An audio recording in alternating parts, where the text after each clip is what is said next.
ಮೇಲೆ ಕೈಯಿಟ್ಟು ಯೋಚಿಸಿ.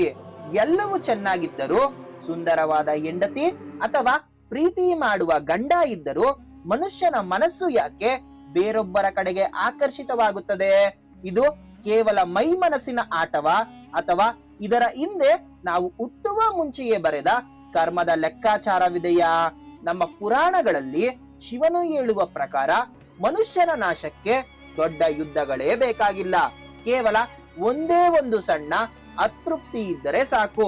ಇವತ್ತಿನ ಈ ವಿಡಿಯೋದಲ್ಲಿ ಸಾಕ್ಷಾತ್ ಕೈಲಾಸಪತಿಯೇ ಒಂದು ಸಾಧಾರಣ ನಾಯಿಗೆ ಜೀವನದ 2 ಕಟು ಸತ್ಯಗಳನ್ನ ಬಿಚ್ಚಿಟ್ಟಿದ್ದಾರೆ. ಮೊದಲನೆಯದ್ದಾಗಿ ಬಡವ ಶ್ರೀಮಂತನಾಗುವುದು ಹೇಗೆ, ಎರಡನೆಯದ್ದಾಗಿ ತುಂಬಿದ ಸಂಸಾರದಲ್ಲಿ ಬಿರುಗಾಳಿ ಎಬ್ಬುವ ಆ ಪರಸಂಗದ ರಹಸ್ಯವೇನು? ಬನ್ನಿ ನೋಡೋಣ. ಕತೆ ತುಂಬಾ ಇಂಟ್ರೆಸ್ಟಿಂಗ್ ಆಗಿರುತ್ತೆ ಸ್ನೇಹಿತರೆ, ಎಲ್ಲೂ ಮಿಸ್ ಮಾಡ್ಕೊಳ್ಳೇಬೇಡಿ. ಸ್ನೇಹಿತರೆ, ಈ ಕಥೆಯ ಕ್ಲೈಮ್ಯಾಕ್ಸ್ ಕೇಳಿದ ಮೇಲೆ ನಿಮ್ಮ ಸಂಬಂಧಗಳ ಬಗೆಗಿನ ದೃಷ್ಟಿಕೋನವೇ ಬದಲಾಗುವುದು ಗ್ಯಾರಂಟಿ. ಬನ್ನಿ ತಡ ಮಾಡದೆ ಶುರು ಮಾಡೋಣ.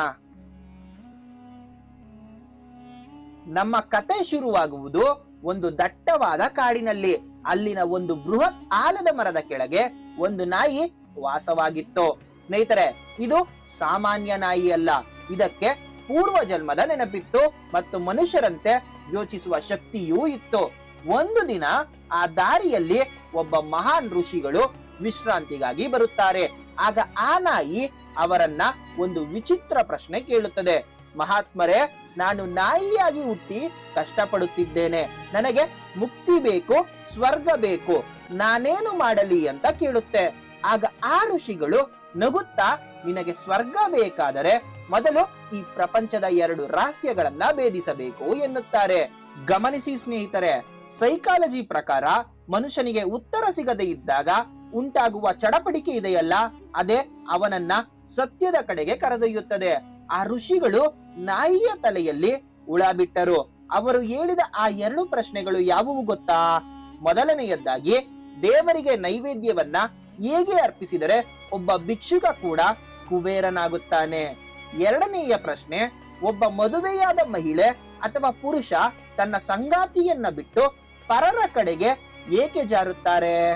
ಋಷಿಗಳು ಉತ್ತರ ಕೊಡಲಿಲ್ಲ. ಬದಲಿಗೆ ಕೈಲಾಸದಲ್ಲಿರುವ ಶಿವನನ್ನೇ ಹೋಗಿ ಕೇಳು ಅಂತ ಹೇಳ್ತಾರೆ. ನಾಯಿ ಕುತೂಹಲ ತಡೆಯಲಾರದೆ ಹಿಮಾಲಯಕ್ಕೆ ಪ್ರಯಾಣ ಬೆಳೆಸಿತ್ತು.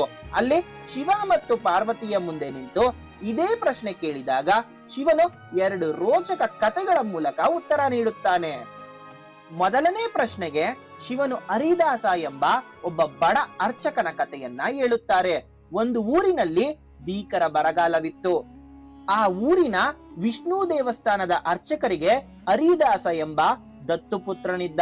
ಆತನ ನಿಯಮವೇನೆಂದರೆ ದೇವರಿಗೆ ನೈವೇದ್ಯ ಇಡದೆ ಹನಿ ನೀರು ಕುಡಿಯುತ್ತಿರಲಿಲ್ಲ. ಊರಿನಲ್ಲಿ ಬರಗಾಲ ಎಷ್ಟಿತ್ತೆಂದರೆ ಇವರ ಮನೆಯಲ್ಲಿ ಒಂದು ಇಡೀ ಅಕ್ಕಿಯೂ ಇರಲಿಲ್ಲ. 10 ದಿನಗಳಿಂದ ಉಪವಾಸ. ಒಂದು ರಾತ್ರಿ ಧಾರಾಕಾರ ಮಳೆ ಬರುವಾಗ ಒಬ್ಬ ಭಿಕ್ಷುಕ ಬಾಗಿಲು ತಟ್ಟಿ, ಸ್ವಾಮಿ, ಹಸಿವಾಗುತ್ತಿದೆ, ನನ್ನ ಬಳಿ ಸ್ವಲ್ಪವೇ ಧಾನ್ಯವಿದೆ, ಇದನ್ನ ದೇವರಿಗೆ ಅರ್ಪಿಸಿ ನನಗೂ ಕೊಡಿ ಎಂದು ಅಂಗಲಾಚಿದ. ಇಲ್ಲಿ ಒಂದು ಸೈಕಾಲಜಿಕಲ್ ಫ್ಯಾಕ್ಟ್ ಇದೆ ನೋಡಿ. ಮನುಷ್ಯನಿಗೆ ಹಸಿವಾದಾಗ ವಿವೇಚನೆ ಕಳೆದು ಹೋಗುತ್ತದೆ. ಅರ್ಚಕರು ಹಸಿವಿನಿಂದ ಏನಾದರೂ ಮಾಡಿ ಬೇಗ ಮುಗಿಸು ಎಂದು ಗದರಿದರು. ಆದರೆ ಹರಿದಾಸ ತನ್ನ